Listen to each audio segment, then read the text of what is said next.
do you know what? My nerves start going and the adrenaline starts pumping at this point.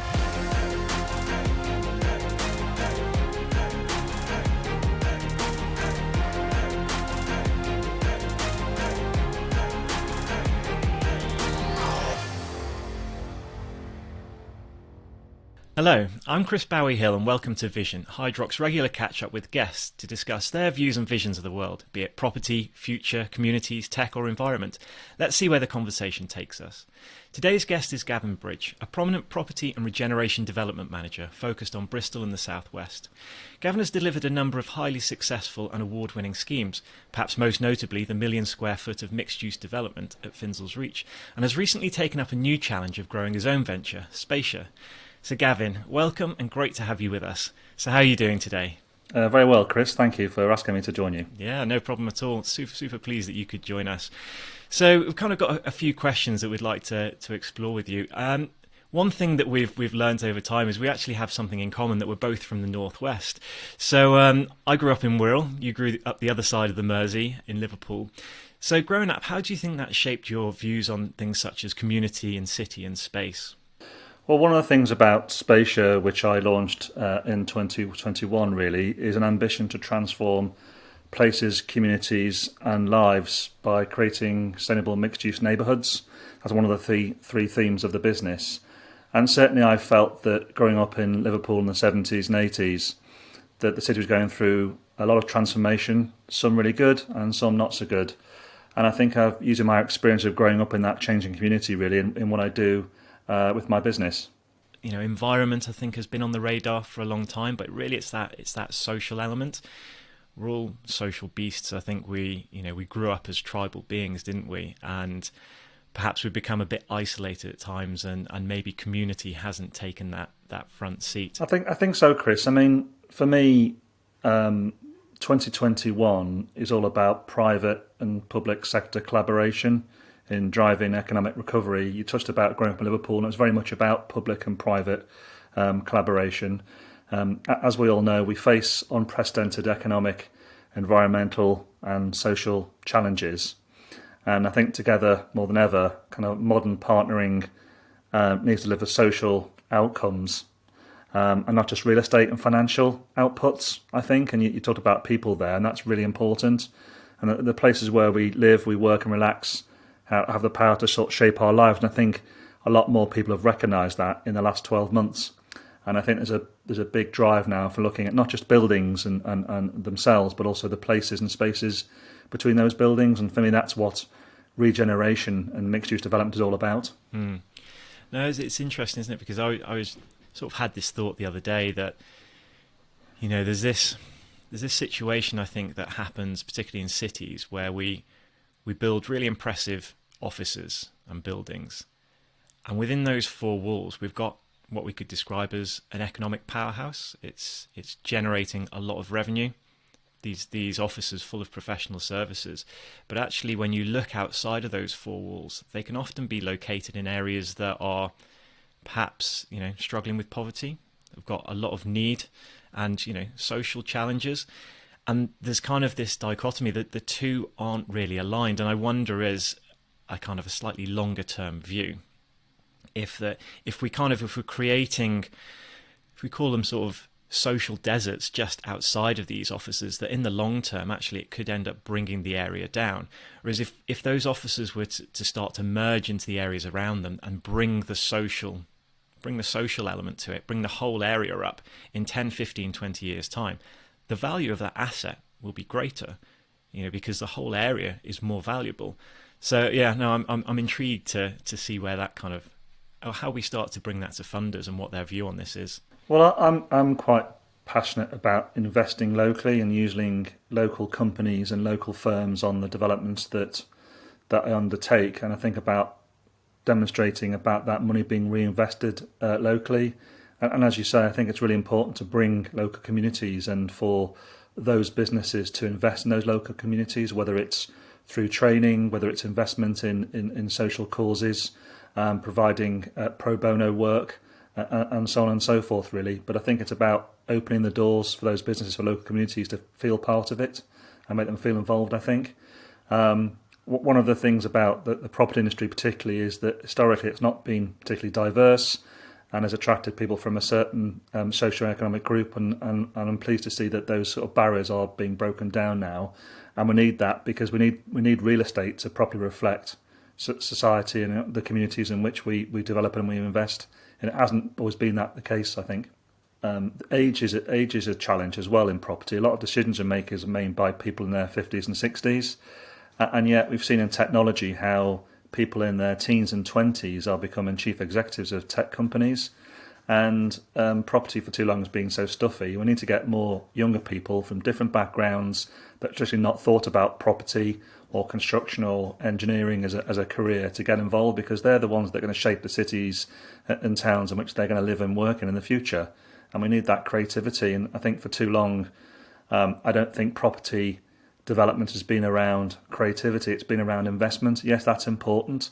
A lot of people's, if they're looking to have a pension, they're invested in property, but it's about creativity as well and making those spaces more attractive and reflecting, today's diverse society. And I know we've had this conversation before about the smart buildings and the likes, and you made a really, really valid observation. How can, when, for instance, we were building Aurora at Finzel's Reach, you're spending X million pounds developing out an office block, yet your home is smarter than the office necessarily was. And actually you go to market and you try and find, you want to buy something, but actually the opportunity to buy a smart solution for a commercial building, it's not readily available. It's not kind of well demonstrated. So it's a huge opportunity out there in that market. At the moment, tech companies seem to be concentrating on the domestic market, whereas I think there's a huge opportunity in the commercial market. And really, rather than perhaps developers looking to bring in tech companies, maybe tech companies should be looking to bring developers in. And kind of the role that I do is create the space and the place and the kind of envelope in which the tech companies can put their software and hardware in those buildings. And for me, it's very much about making buildings more interactive with the user, not so they get overcomplicated, but give them more control over their space and their environment. And certainly the drive post-COVID is going to accelerate towards more healthy buildings, more lighter buildings, more sustainable buildings in not only in place but in terms of performance as well. There's absolutely a future role for best-in-class workspace, and that's kind of smart enabled and sustainable as well. For sure. And again, it's something that we've been banging on for a long time about, is this, again, where you put your investment. There are challenges around how developments are valued and how you work out your development appraisal based on historic rates and this, that and the other, but actually looking forward to the future, and that we can demonstrate productivity gains by giving people access to high quality spaces, good air quality, easily achieved, high levels of daylight, perhaps slightly harder to achieve because it's about dimensions of floor plates, because if you start to go too deep, it's difficult to get the light into it, but actually the productivity gains can be huge, and business costs are so high that actually a small productivity gain translates into quite a significant return for the business. So I think we can all see that this post-pandemic recovery is driven towards health and well-being. Yeah, I think offices will look different than we've maybe seen in the last 20 or 30 years. But as you suggested there, Chris, it's all about data, has been for a number of years, and I want to be able to give my customers that data. So whether it's about performance environmentally, whether it's about air quality or acoustics, to be able to give them access to that information if they want. And I think I want to be able to give people the choice of when they're looking at taking workspace or buying or letting a house. How good is the air quality? What's the connectivity like, both from a transport point of view, but also digital infrastructure.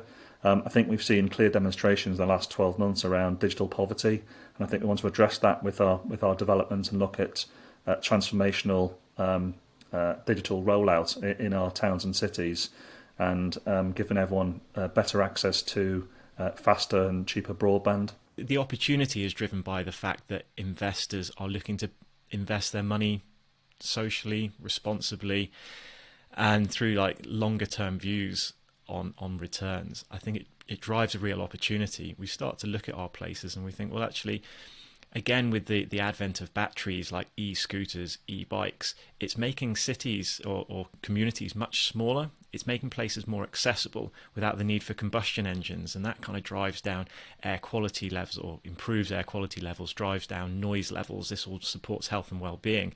Then how do we capture the data that comes out of that, and how do we then tie that into a system that whereby our healthcare system can benefit from the health benefits associated with that, good health outcomes. I think this whole data capture thing, coming back to the original point, is that for me, that actually the data is so powerful and so useful, but what it has to do is it has to be there to support our experience, not be the experience, because there is the opportunity for data to just ultimately take over. I mean, in terms of jumping back to Spatia for a second and the urban regeneration aspect, is data something you're looking to drive through any larger scale developments that you bring forward?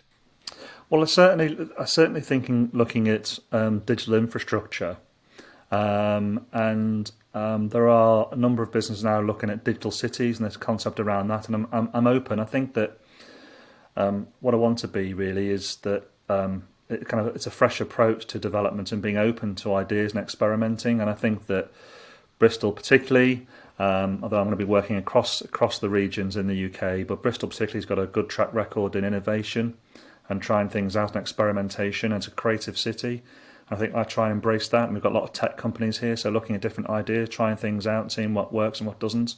I think we need to be open. We need to learn how to kind of fail, I think, and then learn from that experience. I think be open about it. I'm not seeing kind of a failure as failure really, and being open and trying. To get going, we've got to get going, haven't we? We've got to try things out. There's no point keep thinking about it. You've got to start somewhere and move forward. But certainly around providing green heating and power and digital infrastructure are really key themes. We're seeing clearly the practical effects of climate change now, and creating kind of more sustainable and climate resilient communities is a challenge for us in the property sector, whilst keeping our homes and workspaces at an affordable level. But we simply haven't got the land now to be able to develop easily, and we've got to look at more creative solutions, using great companies like Hydrock to deliver those with us. So it's about climate resilient development now is a big theme, because simply building boxes on greenfield sites is not going to work. It's not a solution. Yeah, and in terms of the homes, because that is an angle to Spatia, isn't it? It's about the zero carbon homes and that journey. So where are you on that journey at the moment, and what's the aspiration? Well, I'm being open about the journey. So I'm starting off. I've got a couple of investors who are really keen to look at low and zero carbon homes. So kind of low carbon. I'm talking about 60% better than current building regulations. And I'd like the homes to be built in using kind of modular approach, probably using what we're calling a kind of kit of parts approach. And we're looking at delivering on sites of maybe 100 homes plus. But the challenge at the moment is being competitive in an open land market, where our costs of delivery will be naturally more expensive than a house builder looking to deliver building regulation compliant homes. So what we're looking to do is to work with local authorities and other public sector partners, Homes England, and moving the kind of land receipt to that party across to investing into low and zero carbon homes, which I think is better for society in the longer term than a higher land receipt initially. So at the moment, I'm looking at different build solutions and different partners to work with, and I'm chatting to a number of different partners with that. But what I'd like to do is deliver maybe 3,500 homes in the next few years, if we can get scale. But it's a really interesting space at the moment, so I don't profess to have all the answers. I think that's part of the journey, really, sharing those experiences as we go forward. Obviously, we hear a lot of guidance from so-called professionals and experts out there in the world. What would you say the recommendations that you repeatedly hear that you would say aren't the best recommendations? Well, that's a question and a half, isn't it, Chris? Yeah. Do you hear any things that's kind of repeated out there and you just think, no, that's not right? I'm cautious around using shipping containers for homes. There seems to be a real push for that about converting shipping containers, and I'm kind of there are a couple of examples, but I'm not sure they are the kind of panacea solution for quick home delivery that some people might have thought around. I think that modular, there's a danger with some of the modular manufacturers that the kind of the architecture and the aesthetic qualities of buildings might be lost in the process of delivering kind of units, as a lot of people refer them, whereas I like to think of them as homes, really. And I think it's important that architects kind of try and get control of that and bring their creativity to that process. I mean, whilst you can, in a kind of modular style, create something that is attractive in itself, it does have some challenges, or we'll end up with what people are referring to as kind of spreadsheet architecture, I think. So there's some issues around there as well, I think. So there's two things, Chris, that come to mind immediately. Yeah, no, I think I'd agree with those. We've certainly been involved in a few schemes, including shipping containers, and it all seems so perfect, doesn't it? But they're incredibly efficient and strong boxes until you put a hole in it. And the second you put a hole in it, the whole thing kind of becomes incredibly flimsy, and you end up putting a whole host of steelwork in there to structure it. And by the time you put enough steelwork to support it, you might as well have just built the thing traditionally. So yeah, we have certainly seen that a few times. And then modular, yeah, it's a fascinating area again. And as someone suggested to me the other day, until we get to the 3-pin plug of the electricity world, until we reach that point of standardization, that actually we do have some challenges, and it does come back to that kit of parts that you mentioned. Although you could say, Chris, that the 3-pin plug is only UK, isn't it? It's not across Europe or the world. It is. So there's some issues there, I think, as well. We've got to see whole scale change though in the way that the construction industry operates. For me, to a significant degree, it is fundamentally flawed. Whenever we see pictures of construction activity on the news, it's always kind of middle-aged white guys with their jeans down their backside putting one brick on top of another, and that is just not a good way of trying to attract different people into the industry, demonstrating the kind of forward-thinking processes and techniques that businesses are using now. It needs a real change, and I think that perhaps what we just touched on there about modularization and prefabrication and kind of pre-site builds and whatever you want to call it, really. Looking at those processes, I think will start to disrupt the construction market, and maybe developers like myself will be engaging directly with those suppliers rather than going through kind of main contractors as historically we have done, perhaps. We'll see. But there's a real challenge around the financial stability of some of those partners. But it's a great opportunity. I think it's a time that the property construction industry did have a real change. I think it's long overdue. Yeah, well, it brings us back to two of those topics again, doesn't it? The group of people that are working in that field lacking diversity, and the kind of the BAME agenda mixed with again about bringing tech and digital and the future. We were talking the other day about how we can use digital to map our cities and produce digital twins and the likes, to the point that actually we don't need FM on site necessarily. Everything can be monitored and assessed from anywhere in the world. And at what point will we be able to at what time will we get to the point whereby actually we could build a building without ever even need to go to site? I mean, the potential is huge, and all backed by digital.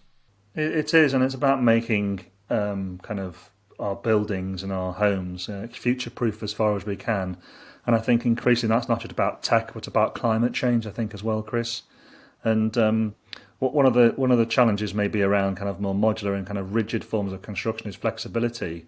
And maybe we need to be thinking about buildings which have got kind of demountable, removable walls inside those spaces, so that as families grow and parents become grandparents and they want to stay in the house, they can then have more self-contained space than they have done before, and being able to kind of give flexibility to residents so they can stay in those communities in which they've kind of grown up in, rather than having to move because it's all one-bedroom apartments now, apart from their house. So we're looking at ways of kind of build that flexibility in, I think, and looking in the longer term.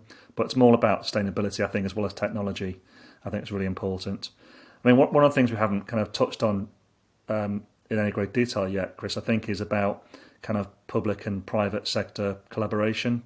And if I kind of wouldn't mind just talking about that, because I think that is something that's going to emerge as a real building block of society over the next few years, about businesses who've maybe not worked together or have worked together, collaborating on projects and looking at new ways of doing things. I think that historically, companies like mine have not wanted to necessarily engage with the public sector because the complicated and stifling rules that really suit the kind of behemoth construction developers that are out there.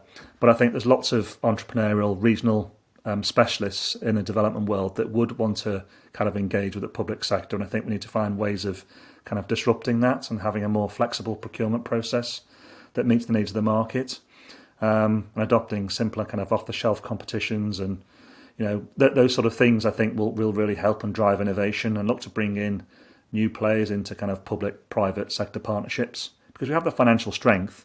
It's just that sometimes the way that our businesses are structured don't suit the kind of OJU procurement process that traditionally kind of led those, really. Yeah, and I do wonder, I kind of look at the high streets around the country and the situation they're in, and you've got the public realm aspect, and then you've got all of these private buildings, and you're constantly up against this battle of how are we going to turn this high street around? And I think without some sort of public-private partnership, I can't help but feel that lots of those situations are quite stuck. So yeah, total agreement that the public-private is the way forward. And if you look at my kind of customers and funders, a lot of them are funded through local authority pension funds. So it's kind of a circular kind of argument, really, about investing in those future cities. And I think I'm excited about the future. I think any change brings opportunity, and I think it's an opportunity for repurpose our high streets and our town centres. And I think they make them unique, and kind of reintroducing that kind of regional flavour that maybe has been lost with kind of copycat out of town retail parks that we've seen in the last sort of 40 years. Really bringing back kind of a local flavour to those towns and cities that perhaps has been lost in some way. And we'll see the continued, I think we will see more people looking to move back into more urban locations. I know there's been talk about, people want to have gardens and things, but I think that we'll see better quality urban space and developers investing in that. Those spaces between the buildings, which I talked about earlier, we'll be looking at pocket parks and all sorts of things. And thinking about how that space between the buildings is used, Chris, you talked about scooters. I think it's going to be a game changer. I think, electric scooters. We may see as fossil fuels are removed and electric powered vehicles become the dominant force, we might see more vehicle movements on streets, but we've got to think about how those streets are used. So I think rather than just being cars, there'll be all sorts of vehicles of all types, and we'll have drones and things as well, and how we kind of use that space between the buildings. But it's got to be a healthier space, it's got to be an attractive space, and seeing how those buildings kind of flow into each other, really. Well, thank you very much, Gavin. It's been excellent you joining us. Really fascinated to see how Spatia progresses and all the good work that you can bring to our communities, to our regeneration and our buildings. So yeah, thank you very much. Thanks, Chris.